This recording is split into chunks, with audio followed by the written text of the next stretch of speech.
sun dipped below the horizon of the bustling city, painting the sky in hues of deep violet and burnt orange. Jabari sat on his porch, the weight of a long day's work heavy on his shoulders. From the minaret in the distance, the melodic call of the adhan drifted through the air, a gentle summons to leave the world behind.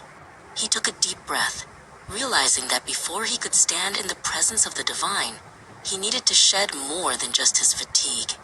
He needed to prepare his soul through the sacred rhythm of the wudu. Jabari walked to the courtyard where a simple stone basin awaited, the water reflecting the first few stars of the evening. His neighbor, Amadou, was already there, adjusting his prayer cap with a serene smile. They shared a silent nod of brotherhood. Jabari centered his heart, whispering, "Bismillah," in the name of Allah, as he set his intention. This was not merely a washing of skin, but a conscious decision to purify his mind and spirit for the conversation ahead. He began by washing his hands 3 times, letting the cool water flow between his fingers and over his wrists. With each pass, Jabari imagined the day's stresses being carried away. He thought of all the things his hands had touched and built throughout the day, and he asked for them to be made clean, not just of dust, but of any unkindness or haste.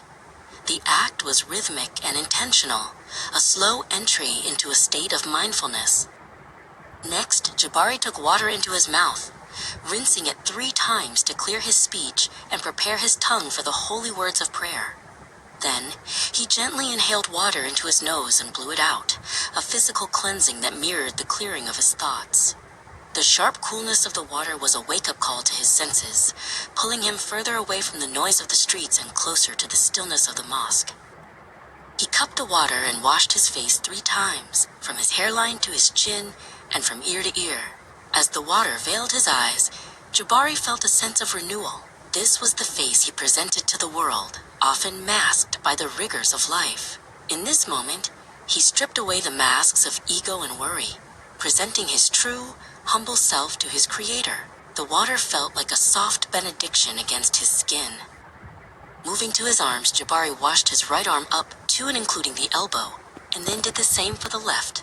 He ensured the water reached every part, realizing that these limbs were the tools of his service to his family and community. By washing them, he dedicated his future actions to a higher purpose. The repetitive motion was like a dance, a series of steps he had known since childhood, yet each time felt like a fresh discovery. With his hands still damp, Jabari performed the massah, wiping his palms over his head from front to back and then forward again. Amadou, finishing his own ablution nearby, watched with a quiet reverence for the tradition they shared. The cool moisture on Jabari's scalp seemed to quiet the hum of his brain, silencing the lingering checklists of work and the anxieties of tomorrow. His mind was finally becoming a quiet room, ready for prayer. Using his index fingers, Jabari cleaned the delicate folds of his ears while his thumbs wiped the space behind them. He focused on the sounds of the night, the distant crickets and the soft rustle of the wind. By cleaning his ears, he reminded himself to listen more than he spoke, to be attentive to the needs of others and the whispers of his own conscience. His ears were now open to the spiritual silence he sought. Finally, Jabari turned his attention to his feet. He washed his right foot up to the ankle, making sure the water passed between each toe, and then repeated the process for the left. These were the feet that carried him through the world, over rough paths and smooth roads. Washing them was an act of humility, acknowledging that every step he took was a gift, and that he must walk upon the earth with gentleness and grace. Jabari stood up, feeling light and refreshed, the evening breeze cooling his damp skin.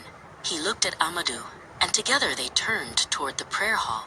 He felt a profound internal shift. The grime of the world had been washed away, leaving behind a soul that was polished and prepared.